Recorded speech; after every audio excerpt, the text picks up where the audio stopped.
Hello, everybody, and welcome back to Inside the Force. Dave Cottingham here. Back with me is Cody Geiler. How are you, my man? I'm doing good. How are you doing? Doing good. Doing good. You took a little break because you had a little birthday party you had to do, huh? Yeah. My son had a birthday party, so it was pretty fun. It was hard to outdo last year's party because last year we made him I don't know if you saw it, but a Baby Yoda cake. Yes. This year, I let my wife do a little bit more of the planning. It wasn't a Star Wars themed cake, sad to say, but he still I received a couple Star Wars related gifts. I was think. about to say, what were the Star Wars toys you got? Oh yeah, he got it was a Baby Yoda like blanket that's like a wearable little you pull it over Like like a a hoodie kind of hood thing? and it's got Yeah. little slips for your hands. So that was pretty cool. I think he got like a shirt or two. There's a ton of Baby Yoda kids t-shirts that are flying around. I've got some in the past and they're always really cool. Then he got some Spider-Man stuff, so some non-Star Wars related things. Yeah. He's been into it's in the Disney family. He's been into this Spider-Man sort of like kids animated thing that just recently came Mm, on like Disney Junior or something. So yeah. Yeah. but yeah, Yeah. it was a good time. Good. There's still a ton of Baby Yoda merchandise all over the place. Like it's not, I figured it would kind of go away a little bit here and there, but man, it is still all over shelves, all in stores all over the place. They even have it at the grocery store over here Yes. near where we are. I know Yes. because every time I go with my son, he's in the cart and he goes over and points at it. So then I have to let him go and like touch it. And then I tell him, okay, we're gonna put it back. We've got Baby Yoda at home. Yeah. Yeah. Tons of, don't you have them back there behind you somewhere? I You usually do. do. Actually, my son was playing with him, so Oh, it's okay. across the room right now. Got it. But Yeah. I kind of move it around now. I've got the Boba helmet there, and Yeah. Yeah. Yeah. displaying the Mandalorian Art of book, which there's a volume two Two coming. coming out. Yep. That's right. So hopefully, going to add that to the shelf this holiday season. That is right. That is right. Well, everybody, thanks for joining us. We're going to dive into all the latest Star Wars news from the past week, as well as kind of top this episode off with what we do traditionally with Inside the Force when there's new Star Wars content coming out. We've got a brand new series, Star Wars Visions, that launches next Wednesday, September 22nd. So we are going to talk about, Cody and I are going to kind of give our expectations of the show, what we want to see, what we think the feel is, and just a little thoughts and feelings really about this new series and what it's going to do to the overall landscape of Star Wars. So we'll get into that later. News wise, though, we'll start off with Baby Yoda and the Mandalorian, even though Baby Yoda might not even show up in season 3. Who knows? But Mandalorian season 3 is actually just now starting shooting here soon. At least that's what the report is. September through March of 2022, which it seems like that's a pretty long production for a television series. Now, Mandalorian has been traditionally 8 episodes, right, each season. So you could almost argue that that's 8 movies in a sense. But, when you think of movie productions right now, in a way, it doesn't feel like any movies. I think they're going to start using the volume, but I don't think they have used the volume. And, big movies take a couple months to shoot. So seems like there could be I think in a way, there could be some scheduling issues going on. Pedro right now is apparently shooting a movie in Canada. So he might not even be there at the beginning of this thing. He may come in late. That's no big deal because he has doubles all the time in his outfit anyway. So I don't know. But either way, the expectation is that we will still be getting season 3 of The Mandalorian by fall of next year. So as long as that stays on pace, Cody, I think I don't care when they get this thing done. Just get it done. Oh yeah, I mean that's the kind of, it's always the give and take is take as much time as you need to make it right, but I want it as soon as possible, right? Yeah. I mean, I think because we're getting the Book of Boba Fett, this December instead of fall, it feels like it's not going to be, oh, we didn't get Mando for a year, right? even though that's Right. kind of what it's like. Now, we've also heard there will be some tie-ins to Mandalorian, which maybe help sort of quench our thirst for that. But yeah, I mean, Pedro, he's so hot right now. Yeah, no kidding. He was in, yeah, I mean, they were filming, he was in another show that was filming this past summer. And I don't remember. I think it's for the Last of Us, the game adaptation. Oh yeah, you're right. And You're then right. now you mentioned he's doing something in Canada, so maybe it has been scheduling, and or the fact that the team working on Mandalorian is also, Favreau, Filoni, Robert Rodriguez working on Book of Boba Fett. Yes. Um, Yep. They're definitely probably finishing editing that. And of course, yeah. And then of course you got planning for Ahsoka. Everybody's assuming that's going to shoot sometime next year. Um, but like you said, we've got a lot leading up to Mandalorian now with Book of Boba Fett, but also, Andor is expected to drop early next year. Obi-Wan sometime, next probably summer maybe. So we're going to have our fill of Star Wars in 2022. There's no doubt about that. So the year of Star Wars. it is. It's going to be crazy. It's going to be crazy. Lots to talk about. So Mandalorian season 3 again coming next year, but shooting is just now getting ready to start. On the great news also for the Mandalorian is they just pulled away with 7 Emmy awards.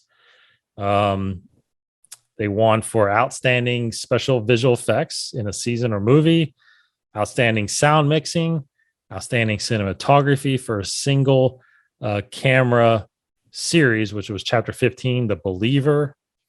And I'm sorry, the sound mixing they won for chapter 13, which was the Ahsoka episode, The Jedi. They got outstanding music composition for a series for chapter 16, The Rescue, which was the finale. Outstanding prosthetic makeup for The Jedi, I'm assuming for Ahsoka. And then outstanding stunt coordination and outstanding stunt performance. So unfortunately, they didn't win best series, but a lot of awards to be proud of. So yeah, and That's pretty awesome.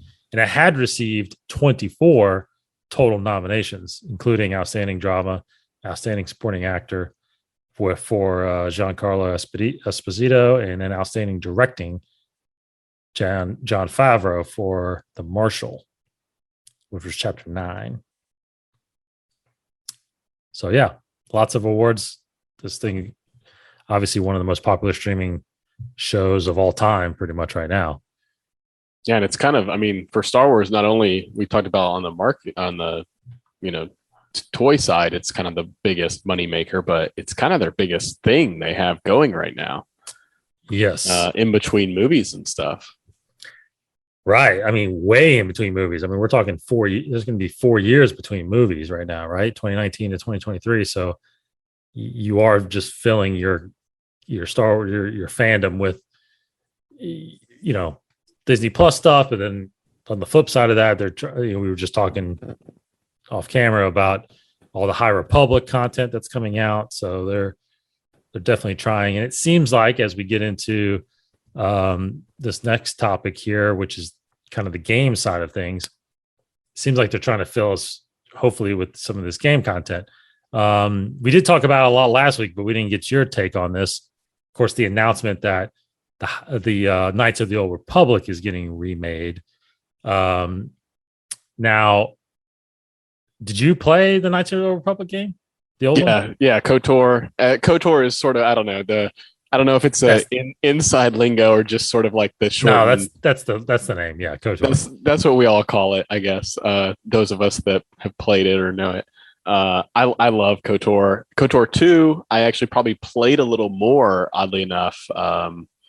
But KOTOR had the best story. Well, KOTOR 2, you mean there's actually a KOTOR. Oh yeah, there was a Knights of the Republic 2, wasn't there? Yes, there was. Yeah, and then they came out with the Old Republic, which was like a couple hundred years later. Mm-hmm. Yeah, but that's right. Old Republic 2, they did do that. Was that Revan still? No, it wasn't Revan. Different sort of. You create your own character. for that game, and it just had a lot of the same like light side, dark side choices, a little bit more into the RPG elements of like how you can build out your character, and then how you can also influence your NPCs within your party, or I guess you could play as them, so they're not technically NPCs, but the other party members. Mm-hmm. You could eventually through that game you could work through certain conversations with your party members and actually teach them to become Jedi and then influence them light side or dark side. So if you went down the dark side, you could also influence some of your party members to become like dark side users as well, which is kind of interesting. But original KOTOR is great, probably the best story of the two. And it felt like of that era in time had a lot of these early, not just, okay, you can choose to be good or bad as a character, but you can choose to be good or bad, and it actually affects dialogue and the story that you're going down. So I thought that was always one of the coolest parts about the original KOTOR. So super excited to see this remake, what they're going to do with it. My two main questions. I mean, one of them I think is already answered by the teaser and just the era we're in. I hope they update a ton of the graphics and it's more of a remake than it is because I mean, they're saying remake, which to me feels like they're going to change a lot of elements. Whereas some games, they just like remaster, where they just simply update the graphics, but no gameplay. Changes the story. Yeah. Story or gameplay or little things like that. I'm hopeful that they can make the gameplay a little bit more modern. What I mean by that is it was turn-based. Mostly a lot like if anybody's played Final Fantasy, I'm not as well versed in that, but the turn-based part of it is probably the biggest hurdle for maybe new gamers or non-gamers, just Star Wars fans to dive in. So if they can make it a little bit more of an action RPG, which there have been remakes like this. So for people that have played Final Fantasy, they made a Final Fantasy VII remake, updated all the graphics. It's an old game, and they changed the turn-based combat to this sort of like action RPG type game. So if they do that, I think they will have a really, really successful game on their hands. But super interested. I still have a ton of questions, but would love to, dive back into this story and that game again.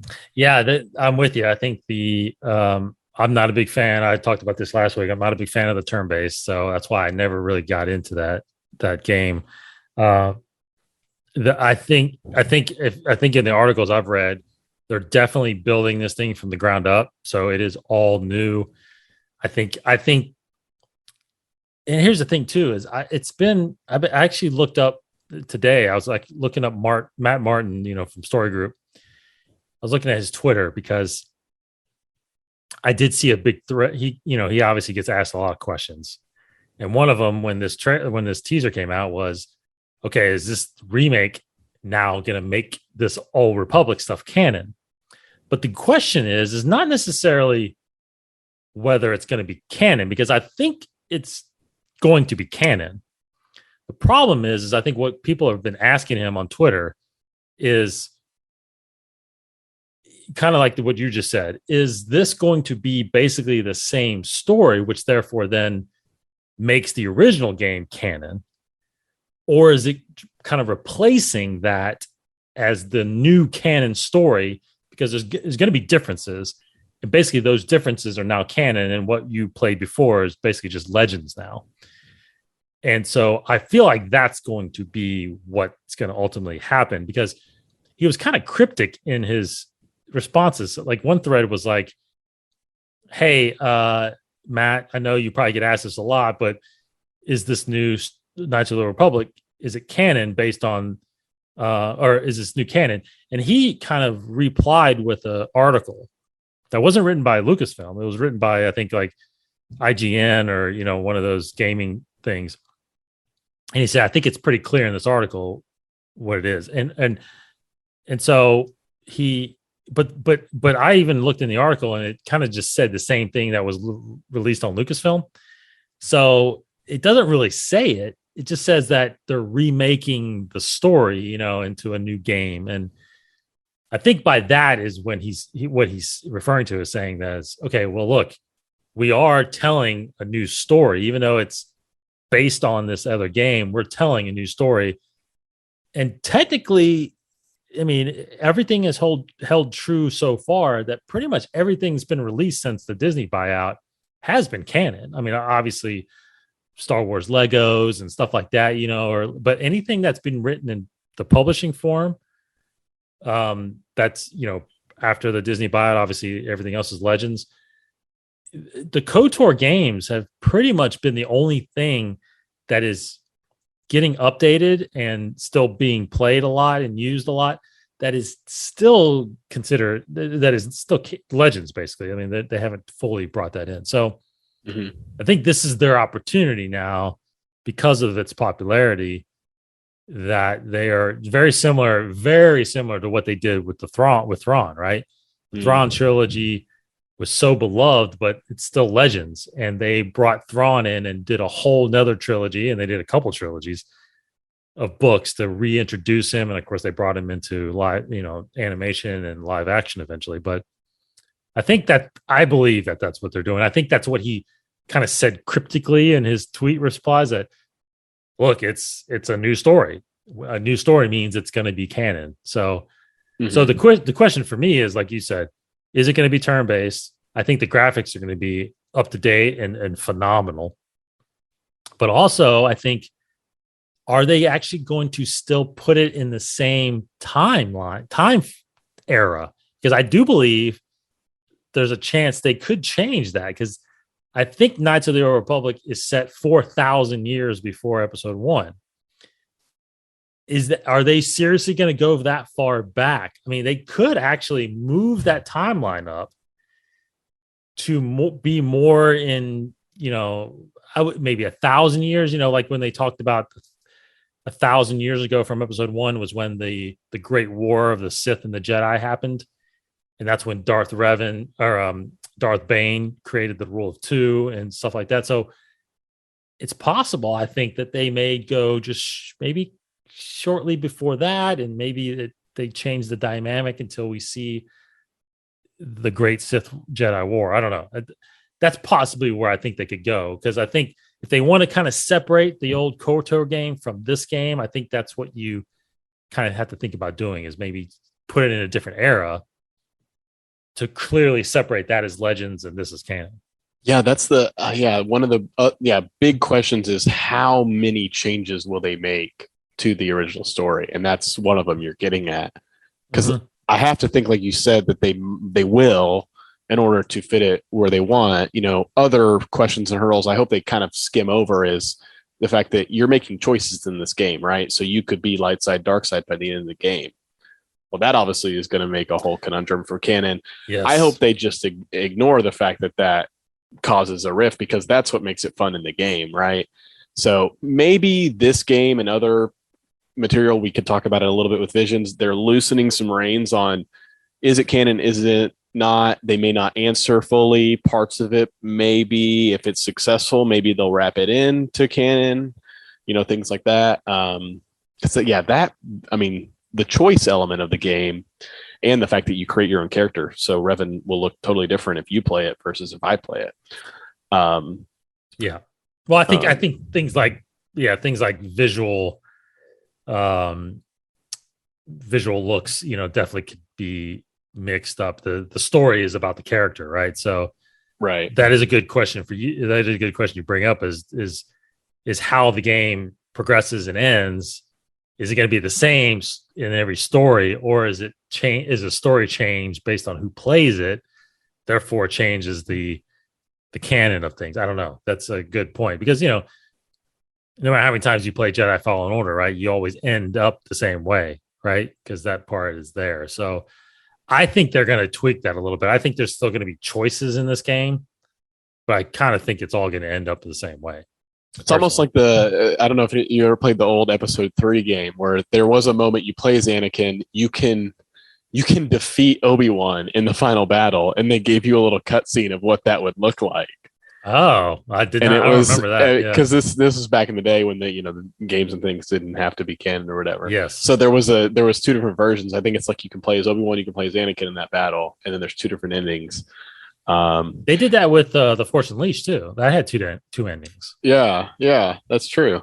So those kind of elements I think are fun for games. Because it gives the player choice, and then obviously you'd want to go back and replay it, right? Yeah. Oh, I want to see this ending or that ending, or this playthrough I'm going to play as a Jedi or light side. I'm going to make good choices, and then some people are going to want to play on the dark side. Yes. Get that Force lightning. Anyway, I think needless to say, I think we're both pretty excited to check it out. I think, unfortunately for me, I'm an Xbox player, so I might have to wait for it to come out on Xbox because it's only PS5 exclusive on launch. So, or it's PC. I might have to pick up an Xbox controller for my PC. I could do it that way. There you go. Yeah, I don't have a PS5 yet, so by the time this game comes out, maybe they'll be more readily available. They probably will. Yeah, and again, that's the thing is there is no announcement for release on this thing, so we could be a year away still from this thing. I think it's got to be. I'm just going to throw out a date while we're on it, 2023. Because in my mind, I mean, maybe they're waiting for Celebration to release details, which I think was odd. They didn't give us more about like what do they mean by remake. But if it was 2022, you got to think they would have put that date on there. Agreed. They didn't for a reason, which means they probably have a lot more work to go. So yep. And that's another thing. Hopefully,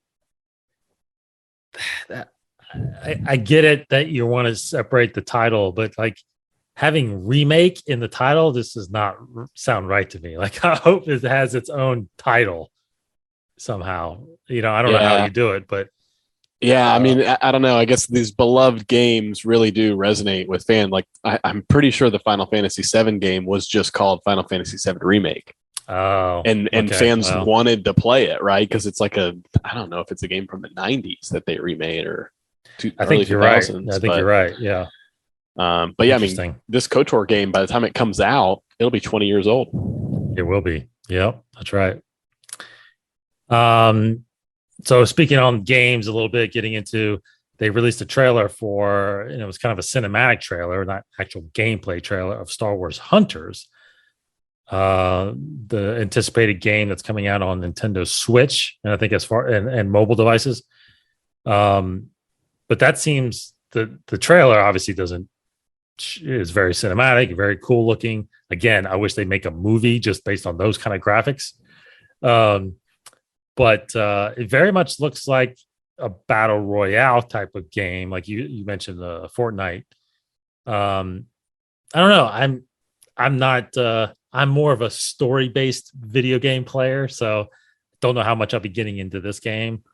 I see my daughter, who's been playing a lot of mobile games. I see her getting into it more than me. I don't know. Were you looking forward to playing this at all, or? I agree with you. I like story-based games. I have a PlayStation, not to get into the whole PlayStation versus Xbox debate, but traditionally they've had a lot more story-based games in the past. So that's kind of my bread and butter. This game, I don't know. I don't love mobile games in general, but it's for the Switch. I have a Switch Lite, actually. Yeah. Haven't played it a ton, so maybe I'll add this to it.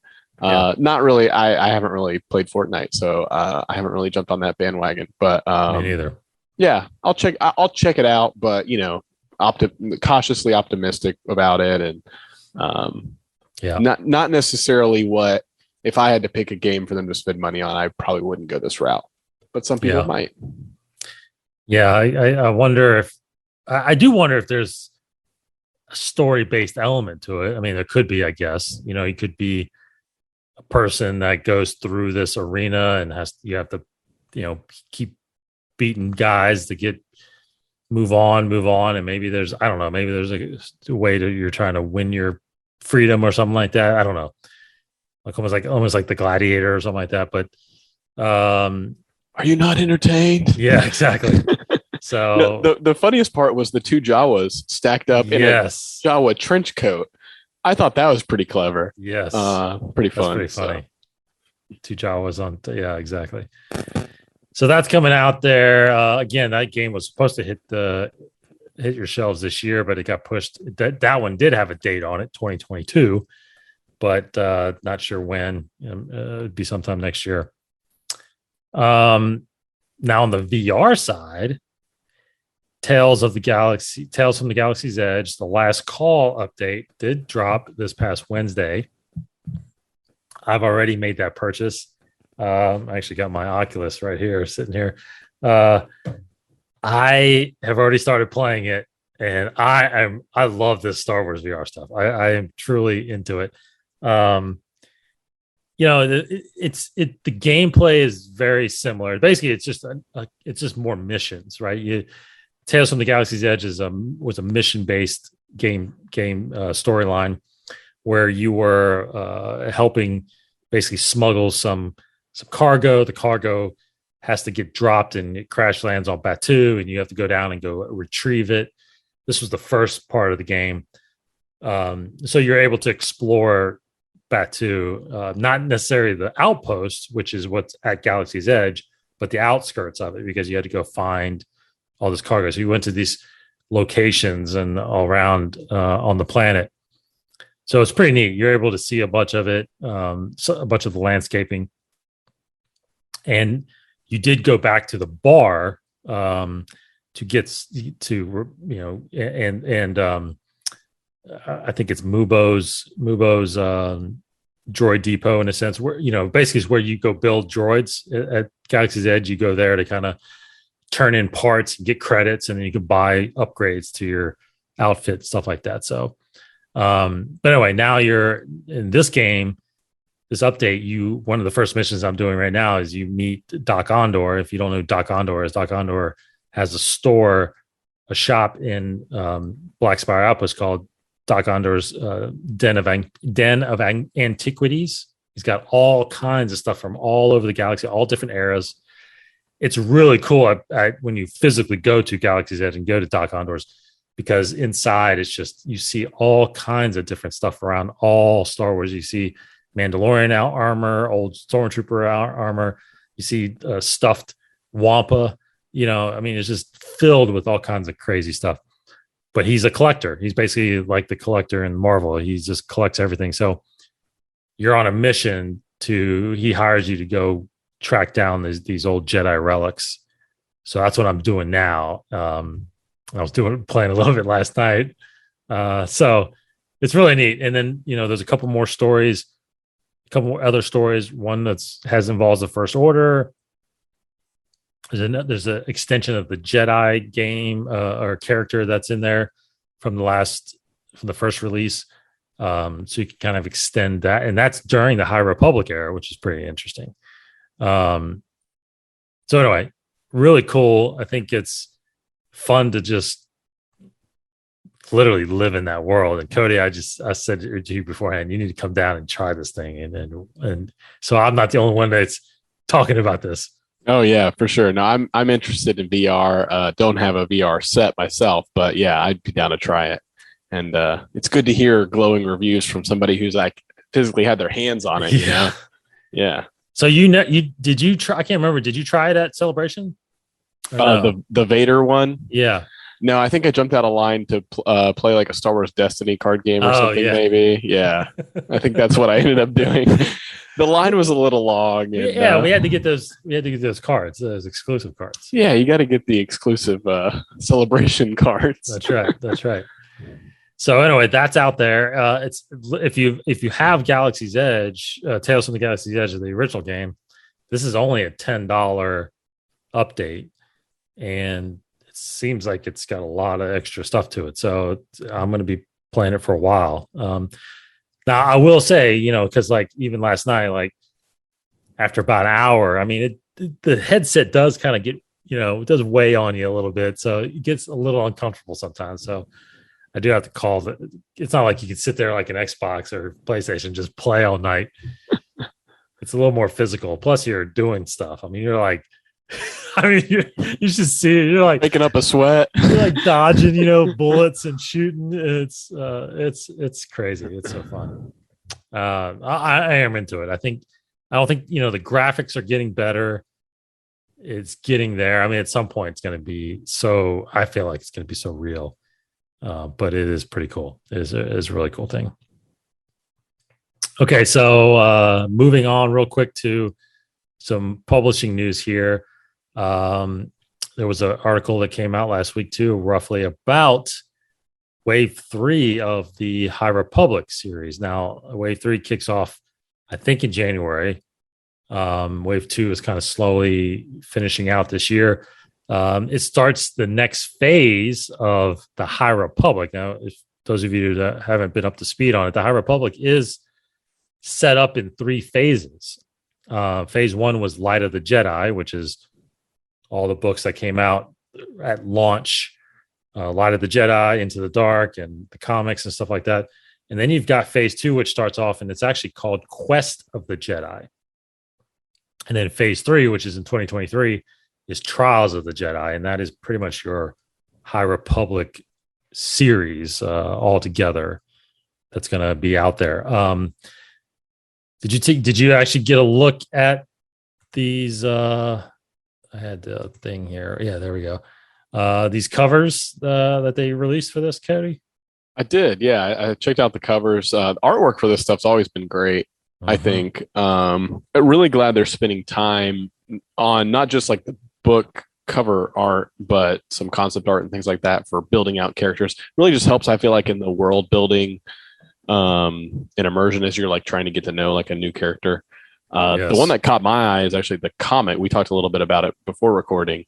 The Eye of the Storm, I believe. Yes. The one-shot comic, like just a couple issues. I mean, obviously, just visually, when you have somebody with the lightsaber, it's cool. But even more interesting is it's this character, Marchion Ro. And you're like, huh, what's he doing with a lightsaber and his helmet off? So, yeah, that was crazy. I didn't even realize that until you mentioned it. But yes, Eye of the Storm, it's a 2-shot, 2-issue series coming out next year. Very interested in that because I just finished Light of the Jedi, so I now know who Marchion Ro is fully. But the big book that's hitting in January is from Claudia Gray called The Fallen Star, and that is basically a sequel to Cavan Scott's novel, The Rising Storm. So similar characters on the cover. So that is coming out then. You've got another book by Justina Ireland, Mission to Disaster. You've got a book from Daniel Jose Older called Midnight Horizon. That is also a novel coming out. And then you got the comic series continuing on. There's a cover of issue 13 there with Avar Chris. And then there's another series called Trial of Shadows that is coming. Also, I think I'm assuming that's a limited series. And then, of course, Star Wars: The High Republic Adventures on IDW continues with covers on there. So, and then some new characters that they released that are coming out. So, anyway, yeah, still full steam ahead on the High Republic. You know, we mentioned it a little bit before we recorded. It does actually feel like there's a lot of content coming out for High Republic. Like, I honestly, a lot more than I thought was going to be. Yeah, the pacing of these different phases. Like, I assumed the phases would be stretched out a little bit more. I mean, I know they've got a lot of authors, but even among the group of authors they have, I kind of just can't believe they're able to put it out this frequently. Yeah. But it's a great problem to have, right? Like what we're talking about in 2022 of all the shows, all these books. I feel like the books or the novels are in a place where they probably haven't seen this much output in a 1 to 2 year span, you know, between High Republic launching and now. Mm-hmm. Yeah, and I will say that I think I was a little surprised because at first I don't, and maybe I might be the only one in this boat, but you know, when they first released the authors, for some reason I thought, well, these are the only authors right now. I thought they were eventually going to bring in a lot more authors, but it seems like they're not. It seems like these authors are doing all the High Republic stuff for these 3 phases, and you're talking about Charles Soule, Justina Ireland, Daniel Jose Older, and Claudia Gray. And then, of course, you got Kevin Scott that's doing the comics, and now he's doing some novels. So you pretty much have those writers, and then you do have a couple of different writers on the comics on the IDW. I think I just saw Older's name on the comics, but actually, I think those Older. No, actually, you know what? I think it's Kevin Scott. I think those are the only authors. So, for some reason, I just thought, okay, these are the main creators and the authors, but then you're gonna start seeing other authors coming in and doing stuff.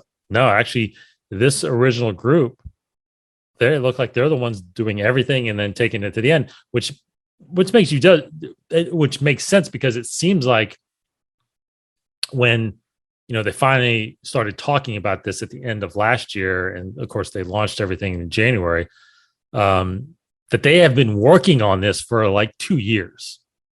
So it seems like they had a really good plan and within these phases, and they are sticking to that plan, which I think is really cool. Oh yeah, I totally agree. I mean, I hope any other eras, any other medium, right? Books, comics, video games, movies, Disney Plus shows. I hope they adapt this sort of model for bringing groups of creatives together. Because whether or not, like, I haven't dived into a lot of the High Republic novels as much, I like the idea and the plan of where it's going from what little I've read and what I've seen. And I think it would make a lot of fans happier to see that approach taken. Yeah. As opposed to, if you just, it's great when you bring in different talent and some of the best talent, but if it's just like a one-off person working on this and then they go off and do something else, it's harder, I think, for people to piggyback off of each other. Mm-hmm. Yeah, I agree. I think you're right. So anyway, go check those out. High Republic is obviously all just cranking out. Wave 2 again was launched about a month or two ago, and that'll finish out the year. But then Wave 3, which starts off the second phase, starts kicking off in January. Also, some comic news. I thought we briefly mentioned this when it first came out, but there's some more preview information here. A new comic series coming out that's piggybacking off the War of the Bounty Hunters, which ends next month, is a new series called Crimson Reign. Now, this is going to be interesting because Crimson Reign is obviously about Crimson Dawn. And I just want to read this briefly because of those of you, sorry, spoilers if you haven't read anything on the War of the Bounty Hunters, but Kira is brought back into the world of Star Wars. Kira from Solo. Of course, this is taking place between 5 and 6, episode 5 and 6. Now, this continues that, so you're still in that era. But Crimson Reign #1 will kick off the middle chapter of a trilogy that started with War of the Bounty Hunters. So we did talk about that, how Charles Soule is doing a trilogy of books. One was the War of the Bounty Hunters. Now this is Crimson Reign, and then he's got a third one that he's going to be doing. And this one continues the story of Kira and Crimson Dawn Crime Syndicate. Now the crawl, in a sense, or the description is this: after the dawn comes the rain. The story that began with War of the Bounty Hunters continues here in the second installment of a trilogy that will reshape the history of the Star Wars galaxy during the Age of Rebellion, featuring the return of beloved characters, shocking twists, epic feats of the Force, and a story that will reach from Star Wars' darkest underworld all the way to the Imperial Palace on Coruscant. Crimson Reign is a Star Wars saga like no other. I don't know about you, but I am pumped for this story. Yeah, I mean, it obviously super interesting twist. They brought in Kira, and then now you wonder if anybody hasn't seen the artwork. Can't remember if we talked about it or if you just talked about it on the last show. But it's got the Emperor, it's got Kira, and just a lot of things you start wondering about. Start including the Emperor. the way that this little blurb talks about the reach that the Crimson Dawn will have now. I don't know. It makes me wonder: are they gonna continue the story and try to wrap it up by Return of the Jedi's end, like in that time span, or is this also finding a way to inject the Crimson Dawn back into the timeline in an era that might extend beyond Episode 6? Because then now there's also implications for things they're doing on the Disney Plus side with Mandalorian, Book of Boba Fett, and I don't know. That's where I get excited about not just, yes, this comic, but where this story, this comic could take the characters, Kira, Crimson Dawn. I think it's really interesting when they find ways, to go back, inject the story in the middle of something like, episode 5 and 6, but then now they've not just injected that by putting Kira in this sort of, Boba Fett, Han Solo sort of thing, but now there's potential for Crimson Dawn becoming a part of the underworld in that sort of post Return of the Jedi, when there's a lot of probably more lawlessness going on, while the Republic is not fully formed. No, that's a great point. I think this is I think this is a big foreshadowing that you're gonna possibly see Kira in somewhere popping up in either Book of Boba Fett or Mandalorian. I think that is inevitable. I think they're bringing this in. They're saying that, look, Crimson Dawn may have gone away briefly, but it never went away fully. And Crimson Dawn is going to be a part of the Disney Plus era between 6 and 7. I think that's now. You talk about covers. There's another. I guess this might be an alternate cover, which is interesting because it has Vader, as Luke, as Leia, as Dr. Aphra, but it also has Ren. Have you seen this cover? I don't know if I have. It has Ren, the guy that Ben Solo, defeats to become the leader of the Knights of Ren. Yeah, Ren and the Knights of Ren would have been, I didn't realize how old, but yeah, they'd be around. I guess. I that's what we've got to kind of get explained, I guess, is what are they doing in this era? I don't know. There's a couple of looks like other bounty hunters or something like that that's on this cover. But there's a lot, Charles Soule said it. I think this is going to be an epic story that's going to kind of inject some characters that are different eras, obviously, into this. And there's some questions right there, like right there, Ren. That is pretty unbelievable that he's on that cover. Because we know where that ends up, right? So yeah, I'm stoked. I think Kira, there's Emilia Clarke even has in interviews has said that she'd be interested in revisiting that character. I think it's one of them things that's probably been discussed already. So, that's the thing too, is, in comics, the likeness, that is her in this book, right? So I can't wait. I think it's going to be a pretty and Charles Soule is, man, talk about top-notch writers right now. He's arguably the top one in Star Wars right now. Well, I like these. I don't know if they've announced how many issues this one's going to be. 5 issues. I like the shorter run, one shots, couple issue. Mm-hmm. Some of these have been some of the better Star Wars comics, in my opinion. Agreed. The one about Kylo. There's a Lando one a little while back that's really great. Just off the top of my Charles head. Soule wrote it. Hey, common denominator there. I know, man. So yeah, like War of the Bounty Hunters has only been 5 issues, and it's going to be, I've only read the first 3 so far. I think the 4th one just dropped last week, so I got to read that. But yeah, it's been phenomenal. So, all right. Speaking of novels and comics, real quick, with Star Wars Visions coming out, the novel Ronin will be dropping October 12th. Queen's Hope The third book from the E.K. Johnson series about Padme is dropping November 2nd. And the third Thrawn Ascendancy novel, Lesser Evil, will be out November 16th. You've got comics, War of the Bounty Hunters, Bausch, came out yesterday or September 15th, this past Wednesday, along with Darth Vader number 16.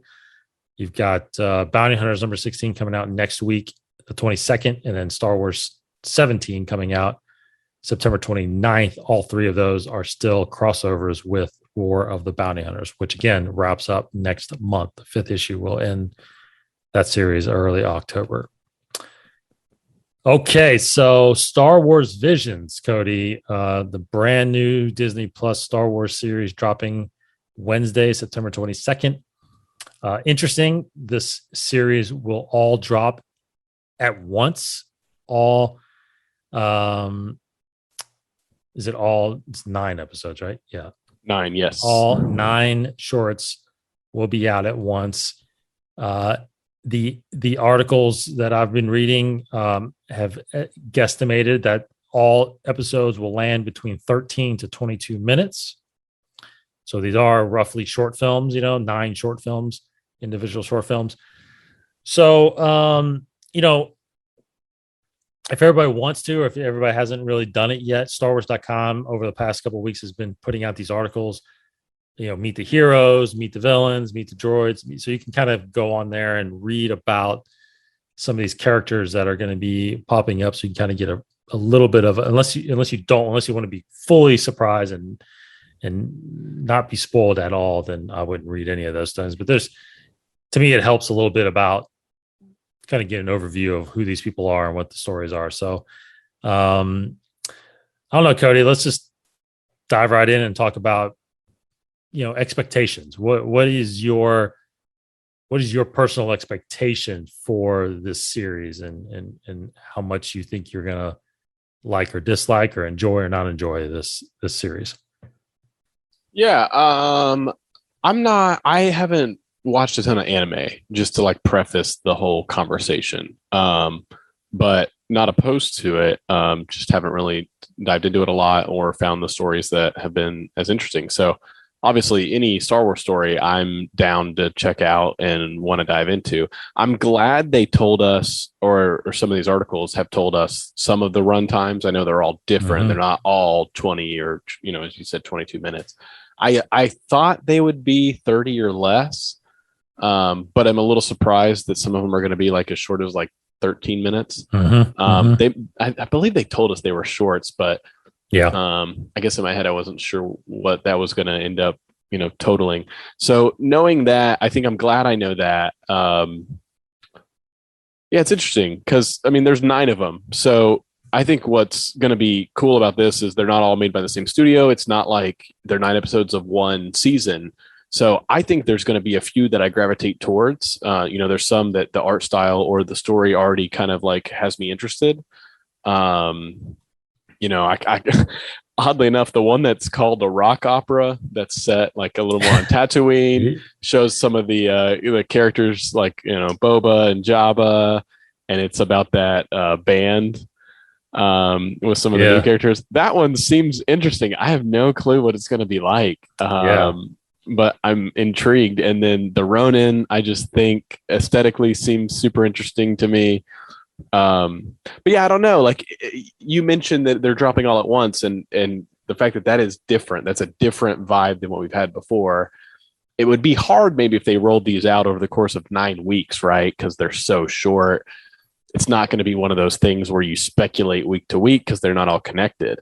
Right. So I just wonder overall, like my take on it, and then other fans' conversation about it, if it will be one of those things that peaks and kind of like not this something goes, like almost like fizzles out faster. But some of that maybe has to do with the length of them too. I don't know.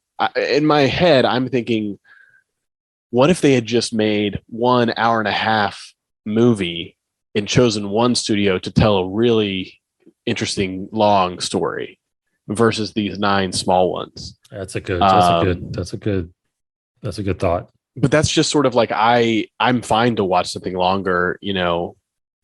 So that's the one thing that I keep thinking about with it is I wonder where they're going to go from here with Visions, you know, because I have a feeling after watching it, there'll be like a few that I like and probably a few that I may not want to watch as many times again. And I think that's the goal of this. And I think that's totally fine if other people think the same thing. But I wonder, will they continue any of these stories? Will we see any of these characters again? You know, if we get invested with one of these characters and then 15 minutes later, the story's done, you know, it might leave you wanting more. Mm-hmm. Yeah, I think the bottom line is for me, my expectations of these things are actually fairly low. I'm with you. I'm not big into anime. I don't watch really any anime. I'm interested in. I'm more. My heightened interest in this is really due to my daughter, who actually is into anime. She watches a lot of anime, so I do look forward to sitting down with her because she's actually very excited about these. So I think, you know, my issue is always going to be just exactly what we talked about with Knights of the Republic is the canon issue, right? If I knew these were all canon, then I'd be probably binging all the whole thing Wednesday night, right?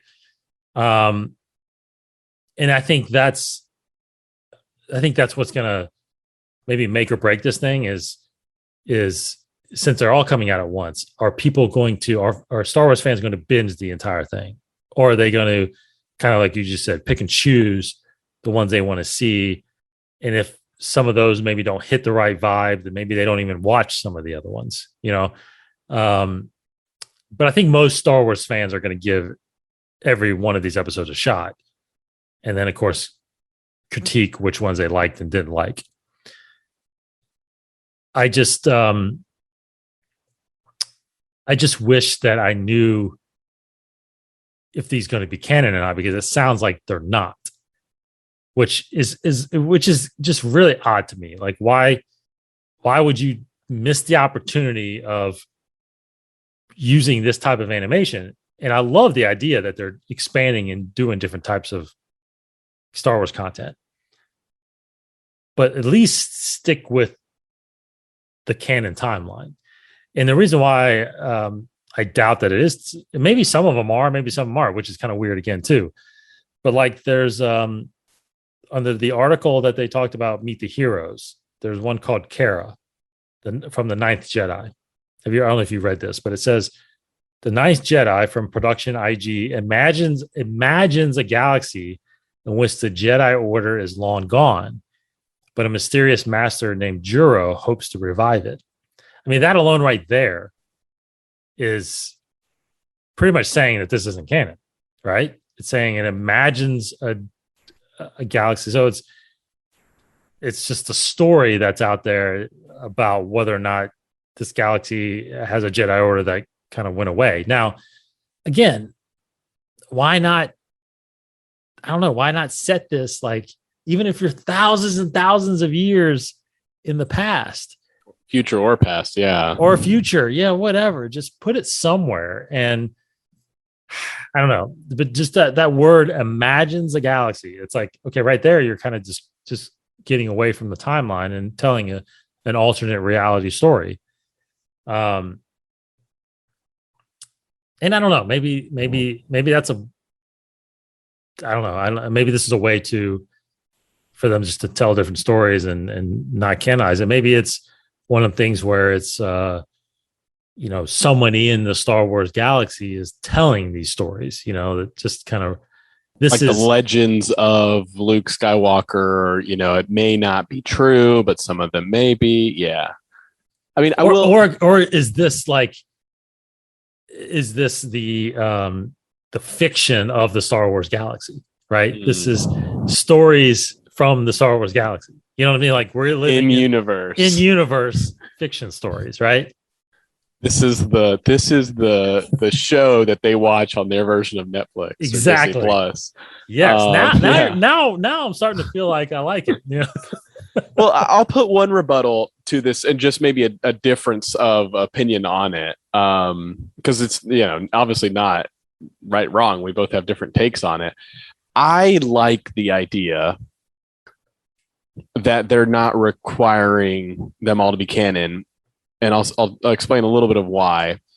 I think, especially in this, I mean, this is different because we haven't had this in the television content aside from that Clone Wars series that predated the Clone Wars that came to The micro series. Yeah. the micro series. Yeah, I was forgetting how to describe it, but the one that was by the Samurai Jack guy, forgetting his name. Which a lot of people wanted to be canon. Yeah, that was one of the first ones that was like, oh yeah, so this is no longer canon, because then they went and made a whole new one. But what I think is interesting is it feels like, it's that, like a lot of the video games, we just talked about some of those games, and some of the games we haven't discussed, the games with Kyle Katarn. I love a lot of those games, awesome characters. They were continuing in a timeline where we didn't have this idea of legends and canon, but there was no, the only ultimate canon was what George made on screen back then. Right. Right. And I think there's still, I think they could still do that. Right.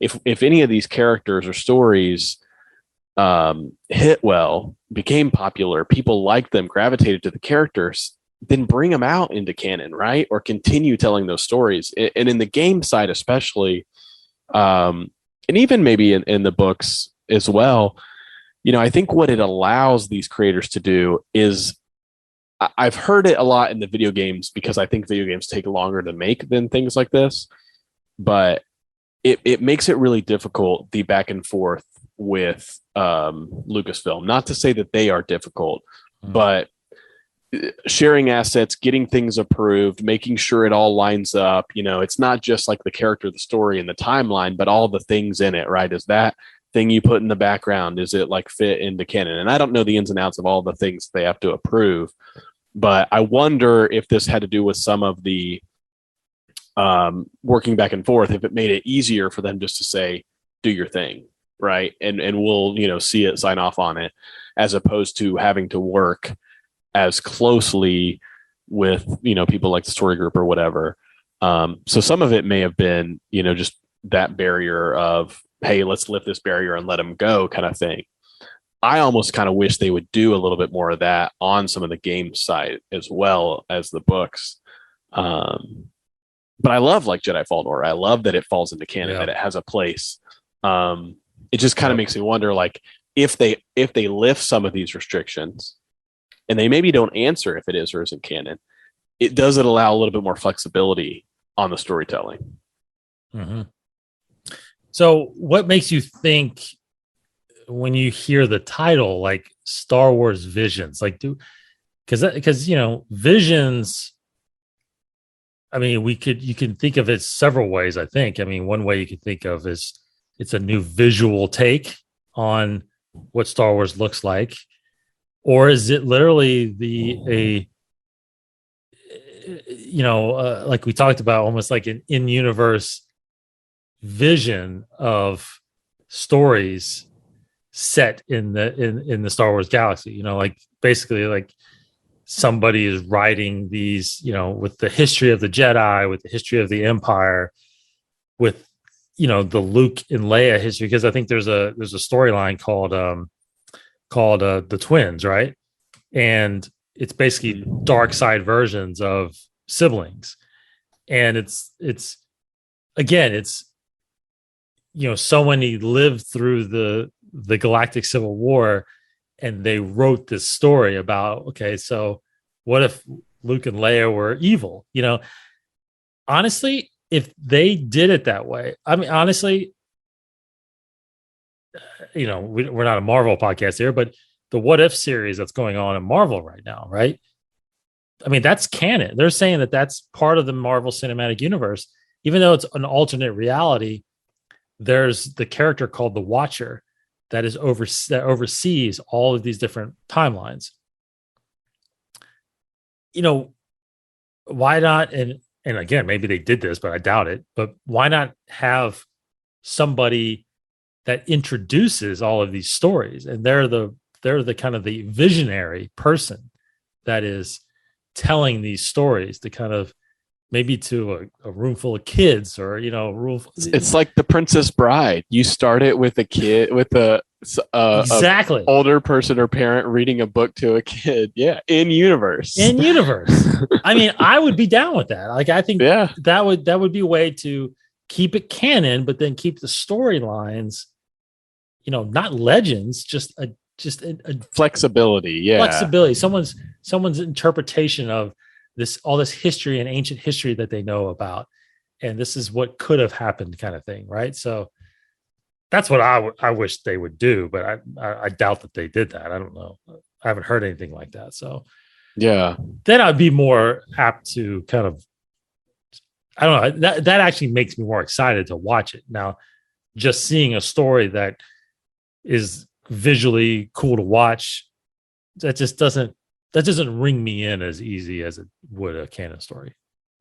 yeah. I'll be super interested just because, like, I like to look at. I mean, even for the stuff that I love and that we all know is successful, Mandalorian. I like to look at the metrics, right?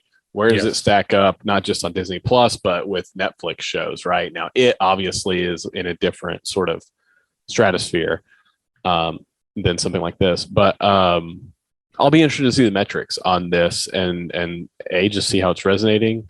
I wonder, what they're aiming for, hoping for, and then where they want to see Visions go, right? Like you're saying, what is this word? What does the title even Visions really mean to them? Like, Mm-hmm. are we always going to get, if we get more stories, is it going to be more of these characters? Is it going to be completely different ones, but of the same art styles and same studios? Could there be other genres Yep. outside of anime that Star Wars Visions encompasses? I have no idea the answer to any of those questions, but I think that's also something that I'm kind of thinking about and wondering, where can Visions go, not just now, but let's say that they can continue to make more and it has success. What will they continue to do? Will they always be shorts? Yes. No, Things like you're right. that. I think you're right. That was kind of going to be my ending question, was where do we see this going? Because I do think you're right. I think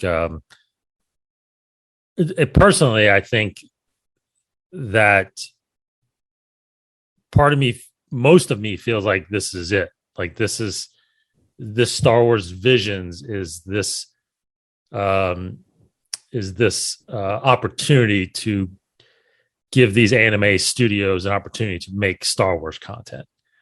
I, I again, most of me doesn't feel like they're going to continue doing this. Like, I don't think there's going to be a season 2 of Star Wars Visions. I think this is it. Now they are expanding, obviously, in the novels, right? Because there is a Star Wars Visions novel coming out called Ronin. So they are expanding that story already.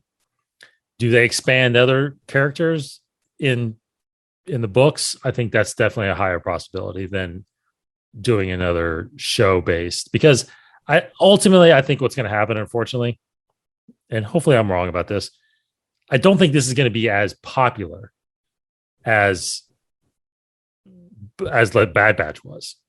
Definitely not as popular, obviously, as the live action stuff, because I think that's what most Star Wars most Star Wars fans are craving right now, is because that live action stuff is so good that I think we want more of that.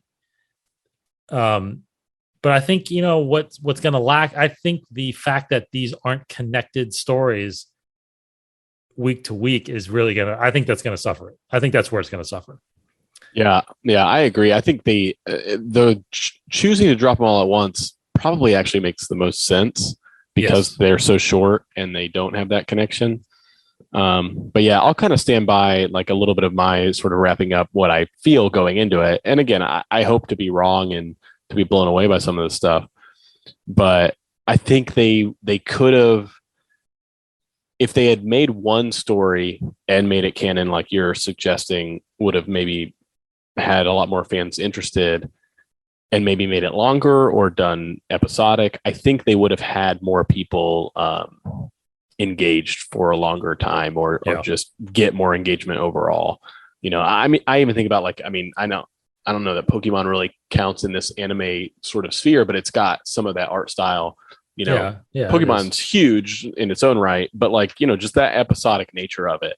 It just keeps, even like, for young audiences and kids like coming back. And I don't know what they expect the demographic here to be. Bad Batch was a little darker in tone, but I mean, I have two nephews, and my nephews were really into it. One of them's a little younger, but he definitely really liked it a lot. And I don't know that these are going to resonate with younger audiences as much, but I could be wrong. I mean, you talked about your daughter's really into it, so I'm really interested to see how that hits. Is this more of, I don't know if all these stories have more adult themes or more kid friendly. That's true too. I think it's going to be in that. I think honestly, it's in that teenager, young adult genre. To be honest, the 12 to 18, something like that is what I'm feeling like. So, but it's funny because my daughter's just went to middle school this year for the first time, and she's meeting new kids, and she's met these two other girls that they're all three of them are into anime. They watch these Netflix anime shows all the time, and I don't even know the names of them, but they're totally into it. So I think it's a popular thing right now with the kids still, and I think that's where I think you're right. I think this will land more so with if they even get turned on to it. That's the problem, is unless their parents maybe like me are into Star Wars to kind of show them that it's out there. Are they really looking on Disney Plus for something like this? Because they don't scour the news and stuff like that like we do and read about this stuff. But merchandising, to quote Spaceballs, merchandising. Yeah, that's right. They got to have the Star Wars Visions little plush figures, and yep. I haven't seen any. I don't know if they're planning. I haven't seen a big rollout for this or not. I don't know either. Yeah, very interesting. So anyway, we will discuss those episodes. Maybe we'll. I don't know if I'll see all of them by next week when we do the show, but definitely by a couple of weeks we'll have them all watched, and we can kind of break them down and really kind of give our thoughts on them. But yeah, go watch those. It's coming out September 22nd, all 9 episodes. So go do that. One thing I did want to finish on real quick. Unfortunate. I hate to end on a bad note, but just those of you that have not heard or seen the news online that you haven't caught it. Unfortunately, Tom Kane is going to be retiring. For those of you who don't know who Tom Kane is, he is a very, very accomplished voice actor. He is known for a ton of a lot that I can't even remember naming right now, but obviously most notably he voiced Yoda on the Clone Wars and Rebels. Actually, I'm not sure if he did Rebels or not. I think they brought Frank Oz back for that, but definitely on the Clone Wars. And he's done, he's Admiral Yularen on there. He narrates the opening of each episode. We had the great honor of having him on the show a couple of times. I've met him a few times. I've met him at Celebration. I've met him here at LexCon, at Lexington Comic Con here. He's come here. Fantastic gentleman. Just loves being around people, loves talking Star Wars, loves talking life.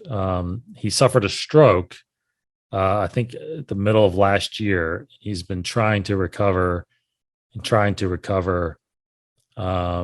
But what that stroke has done to him does not allow him to continue his voiceover career. So he has been forced to retire. As word from his daughter, if you go check out his Facebook. One tweet that I want to highlight real fast, if anybody wants to kind of do things, and you can actually hear. So this tweet came out the other day. It says Tom Kane suffered a debilitating stroke and has been forced to retire via his daughter. If you'd like to reach out to him by mail, you can send mail to him. Tom Kane, P.O. Box 23606, Overland Park, Kansas 66283. You can actually send for autograph inquiry, and then for autograph inquiries, you can email Tom Kane VO. That's Tom Tom Kane KANEVO @gmail.com. If you still want to get some autographs and get some stuff, send him some pictures and he'll sign them and send it back to you, kind of stuff. So, just wanted to put that out there.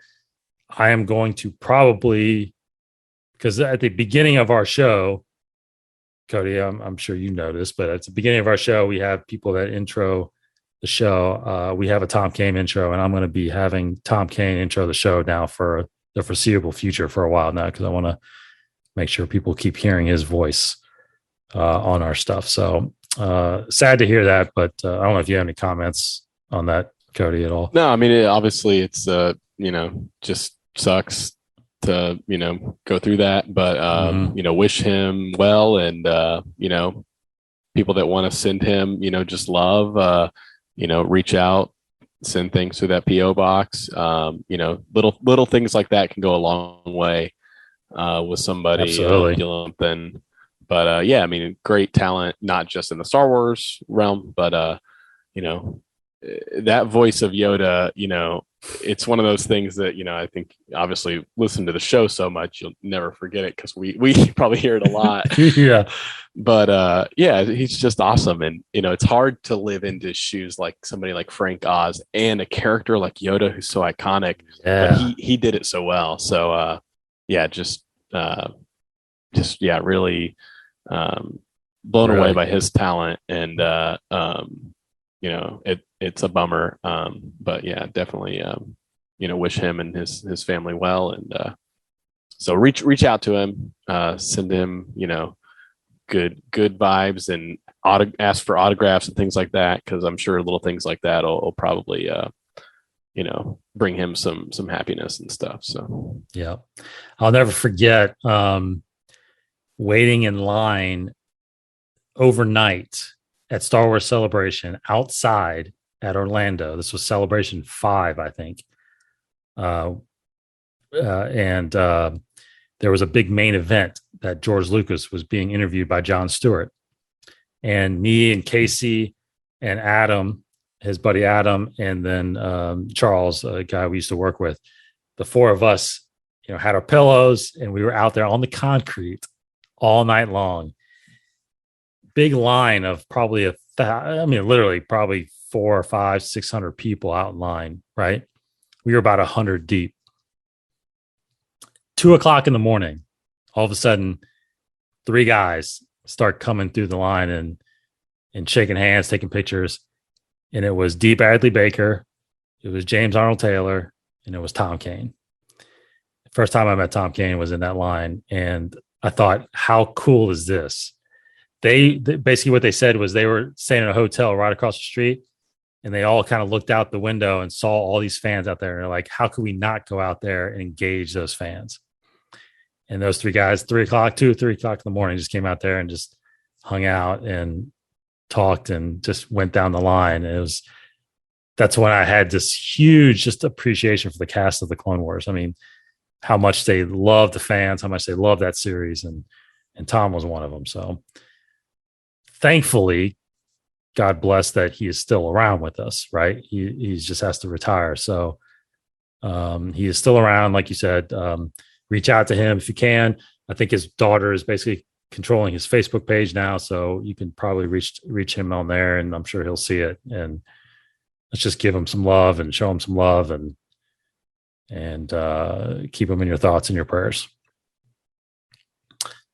Thanks, everybody. That wasn't so bad, right? It's still an uplifting story. He's still around with us. He's still around with us. So yeah.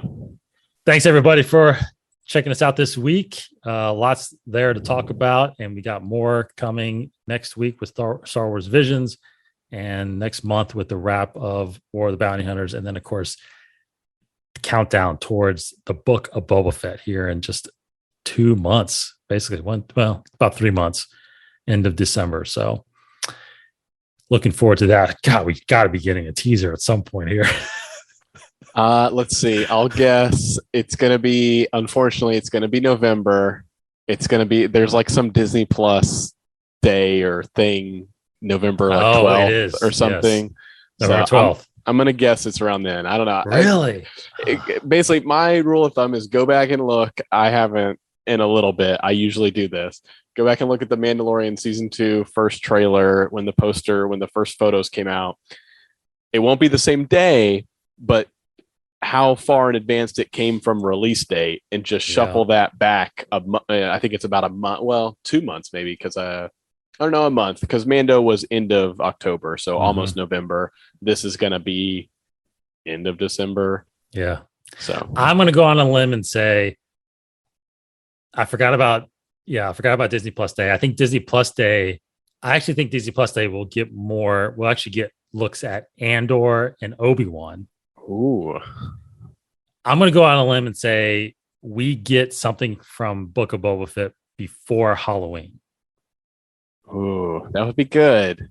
I think sometime in October, we're going to get something. I think 2 months out. I think somewhere October 20 to 25, somewhere in there, I think is where we're going to get something. Speaking of merchandise, they don't always line it up this way because they try to keep, I think, too many secrets, but they should get some more Boba Fett Halloween costumes. Yeah, there's not a Force Friday, or it doesn't sound like there's a Force Friday at all this year. So yeah, I haven't heard about one. I don't know if that's that's weird. It's been kind of an annual thing with the movies going on, but no movies right now. So anyway, all right, we got some stuff to look forward to. So thank you, everybody. Have a great rest of the week and into the weekend. We'll be back next week. Of course, go to InsideTheForce.com. Hit that subscribe button on YouTube if you want to look at our mugs and watch us. I got my Yoda t-shirt on, to my little tribute to Tom Kane. You got Boba Fett on there. Yes. Great stuff. We actually have, I'll post a couple of our old interviews with Tom so you guys can kind of revisit those, but that would be a cool thing to do. Thanks, Cody, as always. Yeah, man. Thanks for having me. Bye, everybody. Take care, everybody. May the Force be with you.